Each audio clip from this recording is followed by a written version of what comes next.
낯선 땅에서 평생을 성실하게 일해오신 우리 해외 동포 어르신들께 은퇴란 어떤 의미일까요? 그것은 오랜 시간 흘린 땀의 결실이자 마침내 맞이하는 평온한 휴식의 시간이 되어야 할 것입니다. 그리고 그 중심에는 바로 소셜연금이 있습니다. 평생을 바쳐 일하며 낸 세금으로 돌려받는 소중한 권리이자 노후를 지탱하는 마지막 안전망입니다. 하지만 우리가 잠시 잊고 있던 사실이 있습니다. 이 소셜연금은 단순히 매달 통장에 들어오는 돈이 아니라 세법에 따라 과세 대상이 되는 소득이라는 점입니다. 그리고 바로 2026년 이 소셜연금 세금 규정에 거대한 변화의 바람이 불어옵니다. 오늘 이 이야기가 어르신들의 소중한 노후 자산을 지키는데 등불이 되기를 바랍니다. 잠시 시간을 내어 이 채널을 구독하고 영상을 공유해 주신다면 정보가 간절한 다른 누군가에게 큰 힘이 될 수 있습니다.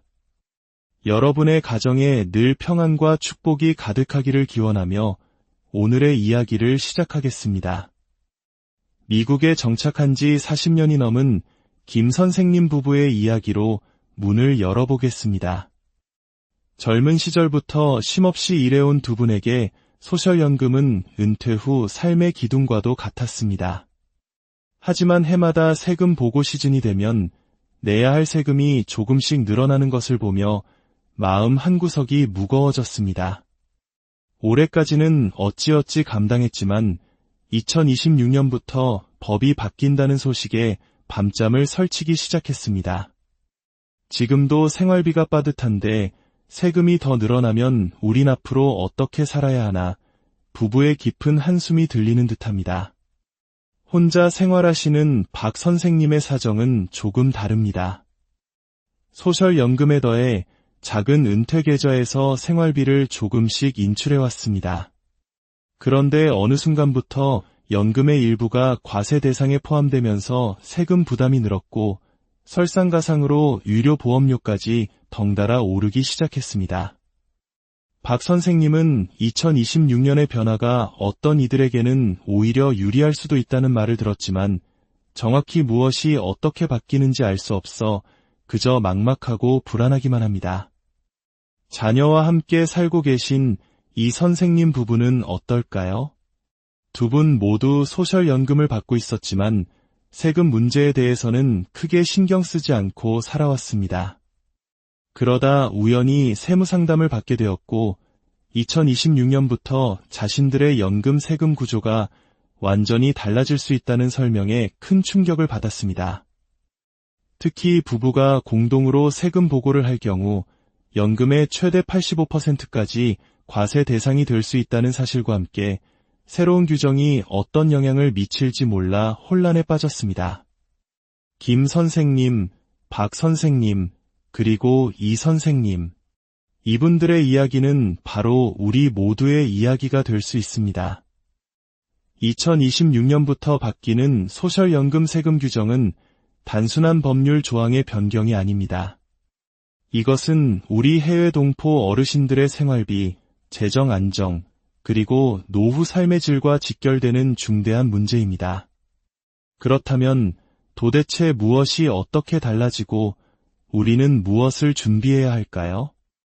전문가들이 주목하는 핵심적인 변화는 크게 세 가지입니다. 첫 번째, 과세의 문턱이 되는 기준 금액이 조정됩니다. 지금까지는 개인이나 부부의 총소득이 일정 금액을 넘으면 소셜연금의 일부, 많게는 85%까지 세금을 내야 했습니다. 문제는 이 기준 금액이 수십 년 전, 그러니까 지금과는 비교도 할 수 없을 만큼 물가가 낮았던 시절에 정해져 거의 변하지 않았다는 점입니다. 그 결과 생활비는 계속 오르는데 기준은 그대로이다 보니 본인의 의도와 상관없이 점점 더 많은 어르신들이 과세 구간에 진입하게 되었고 이는 곧 생활비 감소라는 악순환으로 이어졌습니다. 2026년 개편에서는 바로 이 낡은 기준 금액이 조정될 예정입니다. 이는 소득이 비교적 낮은 어르신들께는 세금 부담이 줄어들거나 아예 없어지는 가뭄의 단비 같은 소식이 될 수 있습니다. 하지만 반대로 중산층 이상의 소득을 가진 어르신들께는 과세율 적용 방식의 변화 등으로 인해 오히려 세금 부담이 더 커질 수 있는 양날의 검이 될 수도 있어 철저한 대비가 필요합니다. 두 번째, 내가 사는 주가 중요해집니다. 미국은 연방정부에 내는 세금 외에도 각 주 정부가 자체적으로 세금을 부과합니다. 소셜연금에 대해서도 마찬가지입니다. 어떤 주는 소셜연금에 세금을 전혀 부과하지 않는 반면 어떤 주는 연방정부와 별도로 또 세금을 걷습니다. 이번 연방세법 개편은 각 주 정부의 세금 정책에도 연쇄적으로 영향을 미칠 수 있습니다. 결국 똑같은 소득을 벌어도 어느 주에 사느냐에 따라 실제 손에 쥐는 생활비가 크게 달라질 수 있다는 의미입니다. 이제는 은퇴 후 거주지를 선택할 때 날씨나 물가뿐만 아니라 세금이라는 요소를 반드시 고려해야 하는 새로운 과제가 생긴 셈입니다. 세 번째, 유료비 부담과 직결되는 연동 구조입니다. 많은 어르신들이 놓치기 쉬운 부분이지만 소득은 메디케어 파트비 보험료와 직접적으로 연결되어 있습니다. 소득이 일정 기준을 넘으면 보험료가 계단식으로 크게 뛰어오릅니다. 2026년 개편으로 소셜연금의 과세 방식이 바뀌면 이는 단순히 세금 액수만 바꾸는 것이 아니라 유료비 지출까지 연쇄적으로 변화시킬 수 있습니다. 소득이 조금 늘었다고 생각했는데 늘어난 세금과 껑충 뛴 유료 보험료를 내고 나면 오히려 실제 생활비는 더 줄어드는 기막힌 상황이 발생할 수도 있는 것입니다. 이 세 가지 거대한 변화의 물결 앞에서 우리는 어떻게 해야 할까요? 불안에 떨며 파도에 휩쓸려 갈 것이 아니라 지혜롭게 파도를 타는 법을 배워야 합니다. 이제부터가 중요합니다. 노후를 지키기 위한 구체적인 전략을 알아보겠습니다. 첫 번째 지혜는 수령 시기를 조절하는 것입니다. 소셜연금은 62세부터 일찍 받을 수도 70세까지 최대한 늦춰 받을 수도 있습니다. 늦게 받을수록 매달 받는 금액이 커진다는 것은 잘 알려진 사실입니다. 하지만 세금 측면에서도 이 시기는 매우 중요합니다.